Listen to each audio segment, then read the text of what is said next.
మనకు పంచగ్రహ కూటమి అనేటువంటిది ఈ నెల 9వ తారీఖు నుండి ఆల్మోస్ట్ 18, 19వ తారీఖు వరకు కూడా 5 గ్రహాలు మీనరాశిలో ఉన్నాయి. అందులో ముఖ్యంగా సూర్యుడు, అలాగే శని, రాహువు, శుక్రుడు, బుధుడు ఈ గ్రహాలు మీనరాశిలో ఉన్నాయి. మీనరాశి వారికి ప్రత్యేకంగా అంటే ఒక్క మీనరాశి వారికి వదిలేస్తే మిగిలిన అన్ని రాశుల వారికి కూడా చాలా విశేషమైనటువంటి ఈ యొక్క గ్రహ సంచారం అనేటువంటిది చాలా హెల్ప్ అవుతుంది. కొంతమందికి నో లాస్ నో ప్రాఫిట్గా కూడా ఉంటుంది. అసలు ఈ పంచగ్రహ కూటమి వల్ల ఏమవుతుంది, ఎలాంటి పరిస్థితులు నెలకొంటాయి అనేటువంటివన్నీ కూడా ఇప్పటిదాకా మనం మాట్లాడుకున్నాం. అయితే ఈ యొక్క పంచగ్రహ కూటమి 17వ తారీఖు పూర్తవుతుందో లేదో 25వ తారీఖు అంటే సూర్య గమనం అనేటువంటిది ప్రారంభమవుతుంది. చంద్రుడు అనేటువంటి వాడు మళ్ళీ ఈ యొక్క మీనరాశిలోకి వస్తాడు. అంటే అప్పుడు మళ్ళీ పంచగ్రహ కూటమి ఉంటుంది. కానీ చంద్రుడు చాలా తొందరగా కదిలేటువంటి వాడు కాబట్టి ఒక 3 రోజుల పాటు ఈ యొక్క చంద్రుడు ఈ యొక్క మీనరాశిలోకి చేరడం అనేటువంటిది జరుగుతుంది. వాస్తవంగా మీనరాశిలోకి సూర్యుడున్నా, చంద్రుడున్నా, శుక్రుడున్నా, శని ఉన్నా ఎటువంటి నష్టం అనేటువంటిది ఉండదు. కేవలం ఇక్కడ పాపగ్రహ సంచారంలో భాగంగా శని గాని రాహు గాని ఉంటేనే ప్రాబ్లం. ఈ శని గాని రాహు గాని ఎవరైతే ఉన్నారో వారంతా కూడా మూవ్ అయిపోతున్నారు కాబట్టి అంతగా ఏమీ ఇబ్బంది లేదు. అయితే ఏమేం చేయాలి, అన్ని రాసుల వాళ్ళు ఎలాంటి రెమెడీస్ చేయాలి, ఎలాంటి మంత్రపఠనం చేసుకుంటే మంచిది అని అడుగుతూ ఉన్నారు. అందరికీ చెప్పేటువంటిది, కామన్గా చెప్పేటువంటిది ఒకటే ఏమిటంటే నవగ్రహ ప్రదక్షిణ. అందరు నవగ్రహాల గుడికి వెళ్తే 3 చేద్దామా, 4 చేద్దామా, 5 చేద్దామా, 10 చేద్దామా, 11 చేద్దామా అంటారు. అలా కాదండి. నవగ్రహ ప్రదక్షిణాలు చేస్తే 21 ప్రదక్షిణాలు చేయాలి.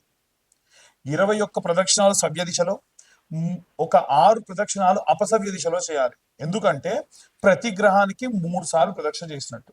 అప్పుడు ఎన్ని ఉన్నాయి? 9 గ్రహాలు ఇంటూ 3 అంటే 27. ఇప్పుడు 27 గ్రహాల్లో కూడా ఈ యొక్క 7 గ్రహాలకు మాత్రమే 3 ప్రదక్షిణాలు చొప్పున చేసి, రాహుకేతువులు ఎప్పుడు కూడా యాంటీ క్లాక్ వైజ్ డైరెక్షన్ లో తిరుగుతూ ఉంటారు. పాపగ్రహ సంచారం కదా, వాళ్ళు ఎప్పుడు రివర్స్ అన్నమాట. అంటే ముందు నుంచి కాకుండా వెనక నుంచి రావడము, ఏదైనా సరే కుడి చేత్తో కాకుండా ఎడమ చేత్తో చేయడం, ఇలాంటివి చేస్తూ ఉంటారు. కాబట్టి వీరికి మనం ప్రదక్షిణ కూడా అపసవ్య దిశలో చేయాలి. దీని వలన జాతక రీత్యా మనకు రాహుకేతువుల మధ్యలో వేరే ఏ గ్రహాలైన బంధనమై ఉన్నా, ఒకవేళ ఏ గ్రహాలైనా పాపగ్రహంతో కలిసి ఉన్నా, ఎటువంటి గ్రహాలైనా సరే ఈ యొక్క పాపగ్రహాలతో బంధనమై ఉండి కూడా మనకు నెగిటివ్ రిజల్ట్స్ ఇచ్చేటువంటి ఉంటే కూడా ఈ ప్రదక్షిణాలు చేయడం అనేటువంటిది కాస్త శక్తినిస్తుంది.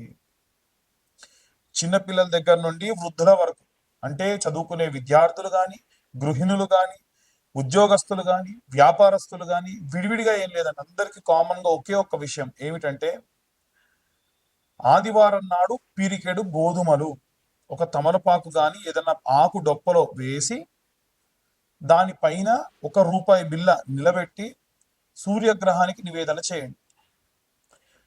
అదే గనక సూర్యగ్రహం నవగ్రహాల మధ్యలో ఉంటుంది. అదే మీరు చంద్రుడికి చేయాలంటే సోమవారం నాడు పిరికెడు బియ్యం తీసుకెళ్లి ఒక ఆకుడొప్పలో వేసి, లేదా ఒడ్లుంటే ఒడ్లు తీసుకెళ్లి ఆకుడొప్పలో వేసి చంద్రుడి దగ్గర పెట్టి ₹1 బిల్ల దాంట్లో నిలబెట్టండి. బెల్లం అనేటువంటిది నవగ్రహాలకి నివేదన చేస్తే చాలా మంచిది. ప్రతి ఒక్క గ్రహం దగ్గర ఇంత బెల్లం ముక్క పెట్టండి. ఇంతకు మించి మీరు నవగ్రహాలకు చేసేది ఏమీ లేదు. విగ్రహాలు అధికంగా తాకకుండా ఉంటే మంచిది. అలాగే కుజగ్రహం దగ్గరికి వెళ్తే కందులు కానీ కందిపప్పు కానీ ఆకుడొప్పలో వేసి ₹1 బిల్ల పెట్టి ఒక బెల్లం ముక్క పెట్టి నివేదన చేయండి, చూపించండి, అంతే సరిపోతుంది. అలాగే బుధగ్రహానికి పూజ చేసినప్పుడు పెసర్లు, పిరికెడు పెసర్లు తీసుకొని ఆకుడొప్పలో లేదా తమలపాకులో వేసి ₹1 బిల్ల వేసి బుధగ్రహం ముందు పెట్టండి. అలాగే శనగలు తీసుకొని వెళ్ళి గురుగ్రహం ముందు పెట్టండి. అలాగే ₹1 బిల్ల, బెల్లం కామన్ అన్నిటికీ కూడా. శుక్రగ్రహం దగ్గరికి వెళ్తే బొబ్బెర్లు లేదా అల్చందలు అంటారండి.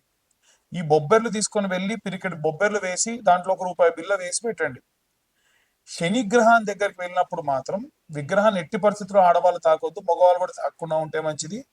పిరికెడు నువ్వులు, దాంతోపాటు ₹1 బిల్ల, ఆ రూపాయి బిల్ల కూడా వీలైతే స్టీల్ అంటే రూపాయి, 1 రూపీ 2 రూపీస్ లాంటివి అయితేనే బెస్ట్. 5 రూపీస్ పెట్టకండి. పెట్టి దాంట్లో బెల్లం ముక్క పెట్టి ఇంతంత నువ్వుల నూనె శనేశ్వరుడు పై నుంచి పోయండి. ఆవ నూనె పోసినా మంచిదే. నల్ల రంగు ధాన్యం నుండి వచ్చినటువంటిది ఏ నూనె పోసినా శనికి చాలా ఇష్టం. ఇక రాహుకైతే మినపపప్పు లేదా మినుములు వేసి 1 రూపాయి బిల్ల వేసి ఇంతంత ఆ యొక్క బెల్లం ముద్ద పెట్టేసి నమస్కరించుకోండి. అలాగే కేతువుకైతే ఉలవలు, నల్ల రంగులో ఉండేటువంటి ఉలవలు ఉంటాయి కదా, ఈ ఉలవలు ఓ పిరికెడు ఆకుడొప్పలో వేసి లేదా తమలపాకులో వేసి 1 రూపాయి బిల్ల దాంట్లో పెట్టేసి ఇంత బెల్లం నైవేద్యంగా పెట్టండి చాలు. ఈ షష్టగ్రహ కూటములు, పంచగ్రహ కూటములు, జాతకరీత్యా ఉన్న దోషములు ఇవన్నీ పోవడానికి ఒక్క వారం పాటు మనకు సోమవారం నుండి ప్రారంభిస్తే మళ్ళీ లేదా ఆదివారం నాడు ప్రారంభిస్తే ఈ యొక్క శనివారం వరకు ఈ రెమెడీస్ చేసుకుంటే సరిపోతుంది. ఇప్పుడు మీ అందరికీ డౌట్ వస్తుంది ఏమిటంటే, ఉన్న గ్రహాలు 9 అండి, మీరు చెప్పిందేమో వారం రోజులు ఎలా చేయాలి? మంగళవారం నాడు రాహుకేతువులకు చేసేయచ్చు, కుజుడితో పాటు రాహుకేతులకు చేయొచ్చు. లేదు ఆదివారం నాడే సూర్యుడితో పాటు రాహుకేతులకు కూడా చేయొచ్చు, ఎటువంటి దోషం లేదు. ఇక అందరూ మంత్ర పఠనం చేయాలి అనంటే ఏం చేయాలి అనంటే, ఓం ఆదిత్యాయ చ సోమాయ మంగళాయ బుధాయ చ గురు శుక్ర శనిభ్యశ్చ రాహవే కేతవే నమః అనే మంత్రం చదువుతూ ప్రదక్షిణ చేయాలి. మీరు ఏ రోజు నవగ్రహ దేవాలయానికి వెళ్ళినా నేను చెప్పిన విధంగా, ఇంకొకటి, దేవాలయం మూసే సమయానికి వెళ్ళకండి. ఉదయాన్నే వీలైతే 7-8 గంటల వరకు దేవాలయానికి వెళ్ళే ప్రయత్నం చేయండి. లేదా గృహిణులు ఉంటారు పాపం, ఇంట్లో అందరికి వంటలు చేసి పంపించాలి కాబట్టి 9-9:30 ప్రాంతంలో వెళ్ళండి. దాని వలన కాస్త ప్రశాంతంగా ఉంటారు. ఇక చాలా మంది మీ యొక్క పేర్ల గురించి అడుగుతున్నప్పుడు మీ పేర్లు చెప్పి వాటికి సంబంధించి జాతకం చెప్పమంటున్నారు. పేరు బలం మీద జాతకము 100% ఎవరు చెప్పరు. అలా చెబుతానని చెబితే నమ్మొద్దు.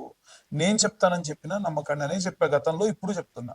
మళ్ళీ మళ్ళీ చాలా మంది ఫోన్స్ చేసి మీ యొక్క పేరు బలంతో జాతకం చెప్పమంటున్నారు. దయచేసి మీ date of birth, time, place ఉంటే మీ జాతకం గురించి కాస్త డబ్బు ఖర్చు పెట్టి పూర్తి జాతకం తెలుసుకోండి.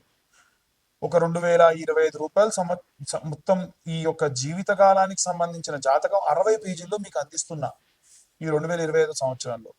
అంతకు మించి కూడా మీరు ఖర్చు పెట్టాల్సిన అవసరం లేదు. రెమెడీస్, దానికి తగ్గ రెమెడీస్ మీకు పంపించడము, చెప్పడం కూడా జరుగుతుంది. ఎట్టి పరిస్థితుల్లో వీటికి ఇంతకు మించి ఇంకేం కూడా చేసేటువంటి అవసరం లేదు. అందరూ కూడా జాగ్రత్తగా ఉండండి. మన వాతావరణము కూడా ఈసారి చాలా విపరీతంగా ఉంది. ఎండలు బాగా ఉన్నాయి. ఎండాకాలంలో వర్షాలు అప్పుడప్పుడు అధికంగా పడతా ఉంటాయి. చాలా జాగ్రత్తగా ఉండండి. ఆరోగ్యం పట్ల ముఖ్యంగా పిల్లలు 12 సంవత్సరాల లోపు బాల్యంలో ఉన్న పిల్లలందరూ కూడా ఆరోగ్యం జాగ్రత్తగా చూసుకోండి. సర్వే జనా సుఖినో భవంతు. స్వస్తి. శ్రీమాత్రే నమః. శ్రీ గురుభ్యో నమః. తదుపరి కన్యారాశి. ఈ యొక్క పంచగ్రహ కూటమి, షష్టగ్రహ కూటమి పూర్తయిన తర్వాతకి పంచగ్రహ కూటమి సంభవించిన కాలంలో చూసుకున్నట్టయితే మనకి ఏప్రిల్ మధ్యలో నుండి ప్రారంభించి ఈ యొక్క పంచగ్రహ కూటమి ఏదైతే ఉందో ఏప్రిల్ మధ్యలో నుండి ప్రారంభమై ఏప్రిల్ నుంచి మే మధ్య వరకు కూడా ఈ యొక్క పంచగ్రహ కూటమి సంభవిస్తుంది. ఈ పంచగ్రహ కూటమికి సంబంధించి ఏ గ్రహాలు ఉంటాయి? ఈ యొక్క కన్యా రాశి వారికి 7వ స్థానంలో ఈ యొక్క పంచగ్రహ కూటమి జరుగుతూ ఉంది. అది కూడా 9వ తారీఖు నుండి 15వ తారీఖు వరకు, తర్వాతకి 23, 24వ తారీఖు నుండి చూసుకున్నట్టయితే ఆ తర్వాతి నెల వరకు, మే మొదటి వారం వరకు ఉంటుంది. అయితే ఎలాంటి ప్రతిఫలాలు ఉంటాయంటే, అవివాహితులు ఎవరైతే ఉన్నారో వివాహం అవుతుంది. గతంలో ఏమైనా సంబంధాలు ఉంటే, అంటే దాచుకొని ముందుకు తీసుకెళ్లే సంబంధాలు ఏమైనా ఉంటాయి, కొన్ని చెప్పుకోలేనటువంటి పరిస్థితులు, వివాహం కాని వాళ్ళు కూడా ఎవరైనా ఒక అమ్మాయిని వివాహం చేసుకోవాలని ప్రయత్నించడము, వీటికి సంబంధించి అంతా సవ్యంగా ఉండి మీరు వాళ్ళు అంతా బాండింగ్ కరెక్ట్గా ఉండి మీరు ఎటువంటి తప్పు చేయట్లేదు, మా ఇంట్లో వాళ్ళ ఇంట్లో ఏ ప్రాబ్లం వచ్చినా చూసుకుందాం అనుకుంటే ప్రాబ్లం లేదు, లేదంటే ఖచ్చితంగా వాళ్ళు విడిపోతారు, దాంట్లో ఎటువంటి సందేహం లేదు. ఇలా మాట్లాడకూడదు విడిపోతారు అన్న పదం, కానీ ఒక బంధం అనేటువంటిది వివాహంతోనే వస్తుంది. అదే వివాహమైన వాళ్ళైతే చూడండి, అంతమంది పెద్దలు పెళ్లి చేశారు కాబట్టి ఈ రాశిలో ఉన్నటువంటి వారి కన్యా రాశి వారికి ఎన్ని ఇబ్బందులు వచ్చినా కలిసి ఉంటారు. ఎందుకంటే వేద మంత్రాల సాక్షిగా వివాహం జరిగింది కాబట్టి. కాబట్టి a relationship should be with a proper form, ఒక కరెక్ట్ ఫామ్ లో ఉండాలి. అప్పుడే దానికి విలువ, దానికి శక్తి ఉంటుంది. ఈ విధంగా ఈ యొక్క వివాహానికి సంబంధించినటువంటి ప్రయత్నాలు చేసేటువంటి వాళ్ళు, అవివాహితులకు వివాహం అవ్వడం, ఒకవేళ విద్యార్థి దశలో ఉన్నటువంటి వారికి మంచి స్నేహితులు పొందడము, అసలు స్నేహితులు అంటే ఎవరో తెలవడము, ఇలాంటివి జరుగుతాయి. గృహిణులు అలాగే ఇంట్లో ఉండేటువంటి వారికి ఎవరు ఏమిటో తెలుస్తుంది. మాట్లాడే విధానాన్ని బట్టి వారు ఏంటి, అసలు ఎలా మాట్లాడతారు, ఎలా మాట్లాడుతున్నారు అనే విషయాన్ని తెలుస్తుంది. అలాగే ఈ యొక్క ఉద్యోగం చేసేటువంటి ఉద్యోగస్తుల విషయానికి వస్తే చాలా దీర్ఘకాలికమైనటువంటి ఇబ్బందుల నుండి బయటపడతారు. వ్యాపారస్తులు ఈ యొక్క బాంధవ్య వ్యాపారాలు అంటే పార్ట్నర్షిప్ ఉండదు, కానీ స్లీపింగ్ పార్ట్నర్ గా ఉండడం, డబ్బు ఇన్వెస్ట్ చేయడం, ఇతని యొక్క వ్యాపారం ఒక చోట ఉన్న ఇంకో చోట స్లీపింగ్ పార్ట్నర్ గా ఉండడం లాంటివి చేస్తారు. వాటి నుంచి బయటకు వచ్చేస్తారు, అది కూడా లాభంతోనే బయటకు వస్తారు, ఎటువంటి ఇబ్బంది లేదు. ఇక చేతి వృత్తులు, కుల వృత్తులు చేసేటువంటి వారికి సంబంధించి చాలా జాగ్రత్తగా ఉండండి. ఏవైనా సరే విషపు జ్వరాలు కానీ ఆరోగ్య సమస్యలు కానీ వచ్చే అవకాశం ఉంది.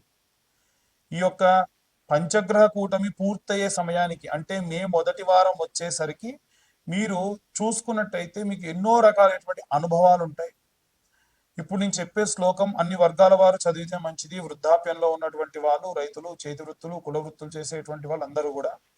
ఆ శ్లోకం ఏంటంటే ఓం ప్రియంగు కలికా శ్యామం రూపేణ ప్రతిమంబుదం సౌమ్యం సౌమ్య గుణోపేతం తంబుదం ప్రణమామ్యహం.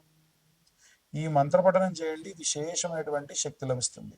ఇక అన్ని వర్గాల వారు ఎలాంటి రెమెడీస్ తీసుకోవాలి, ఎలాంటి మంత్ర పఠనం చేయాలనే విషయాన్ని ఇప్పుడు మనం తెలుసుకుందాం.